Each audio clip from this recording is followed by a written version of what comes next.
Good day, everybody. Hope everybody's doing good. Today, we're going to be talking about Tonikawa, Fly Me to the Moon. It's a sweet little anime rom-com. If you are one of those people who like those animes, those stories where the couple gets together at the beginning instead of having to wait the whole series, this for one of them to say I love you or for them to become a couple.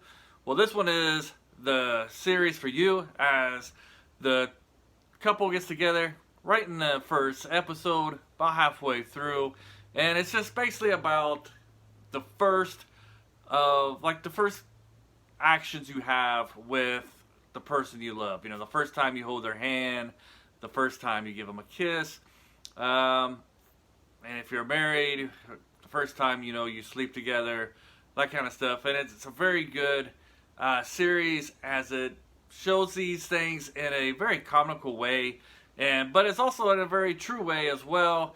You know, there's one scene in particular where they're laying together and he asks her to put her head on his arm, and he's loving it because she's close to him, she can smell him, and he just likes the feel of it. But at the same time, his arm starts to fall asleep, and he makes some kind of comment like, "This is heaven and hell at the same time." And I can relate. There's been many times when that's happened to me, where you're enjoying the company, the closeness, but also you start to get pins and needles in your arms. And this show does an excellent job in doing these little nuances in your life when you're just becoming a couple, and how fantastic it is. But it does it a great job of being very making it very humorous. And it's just a show that you can watch, sit back, and enjoy. There's not very much conflict in the story. So it's like there's none of this. What would you say? Like a rival, romantic rival.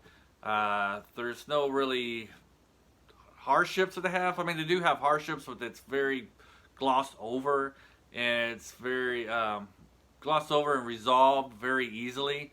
Uh, but it's just one of those feel good series where you just sit back, don't have to worry. It's very safe. Everything is going to come out good in the end.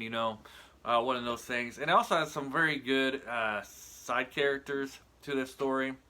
I guess I should say, like, the main character is named NASA. He's named after, NASA, the astronaut place. And the other character, and the female's named Tsukasa. And Tsukasa does have like a mystery to her background. It's touched upon in the series, but it's never really answered, and it doesn't go into depth in these, at least in this first season. But there's some kind of mystery just by how she talks, and by the things that she knows, her knowledge, and just and at the beginning, it tells the story of a folklore of a moon goddess who comes and she falls in love with the emperor and she goes back to the moon, and you just kind of know like how does this playing into this story, and that's kind of like part of the mystery of the series as it's touched upon that, but the question is never answered. So personally, I'm hoping that this does get a second season, which I don't know if it will or not. Hopefully, they've already been making it and it's already made. I guess this future could be in question considering that Crunchyroll just got bought out by Funimation. So hopefully they do continue. I do know that and I'm really looking forward to August 18th is when the OVA is coming. It's dropping, and we'll be able to see it streaming, or you can buy the Blu-ray.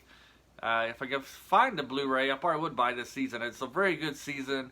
I love it. It's probably one of my favorite rom-coms. It's very good. The characters are very well developed. It has some very good side characters as well. As they introduce us to the Bathhouse sisters. Bathhouse moved by sisters. They're very comical and very well developed, and you get to like these sisters. And at first you think, well, maybe one of these girls will be like a rival, but no, they're not really there. They're kind of a very good supporting cast. The only character in the series that is kind of annoying is one named Chistosa, something like that. Probably screwing up her name like I always do in these videos. Anyway, she's more she knows Tsukasa more, and she calls her sister. She's the one who's totally against the marriage in the first place. And there's about 2 or 3 episodes where she's kind of ignoring, annoying, but you get used to her, and as the series develops, she kind of tones down a little bit, and she also becomes a likable character. So if you can just bear with her for the 2 or 3 episodes that she's in, you'll be fine.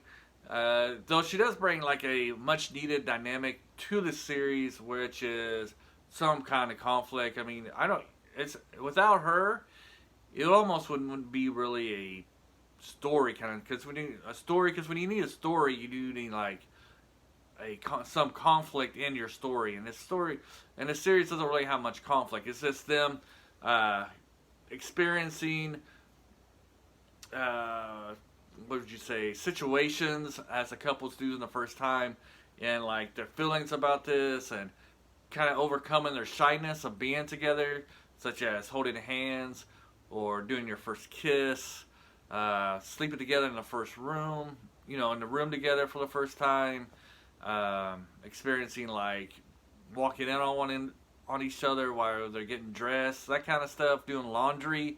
I mean, those things are all in this series, and they do it in a very cool way, which if you've been in a relationship, and if you've been married, or if you are, even if you moved in with somebody, you can relate to them because you've probably experienced them. Even got the whole situation where one of them steals the other person's covers, type of thing. They could have gone more about choosing which side of the bed to sleep on, because that's the thing too. Because you don't realize that on that first night, when you choose which side of the bed to sleep on, that's the side you're going to be sleeping on for the rest of your life. No matter, I mean, I moved 2 or 3 times, and I'm always on the same side of the bed. So it's one of those things that's in the series. But they touch on those kind of things, and they make it very interesting and humorous. So yeah, I definitely recommend this. It's a great series. Hoping for season 2, and hopefully in season 2 they touch more upon her Tsukasa's background, and where she's coming from, where she came from, who is she, type of stuff.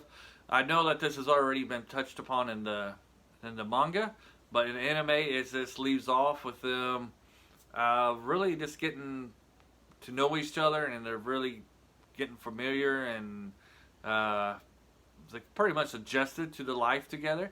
And it's especially what the series is about. It's this, when 2 people get together and adjusting, living with somebody else, with somebody you love. And so yeah, I hope you enjoy it. I hope you enjoyed this video, and see you guys all soon. Bye.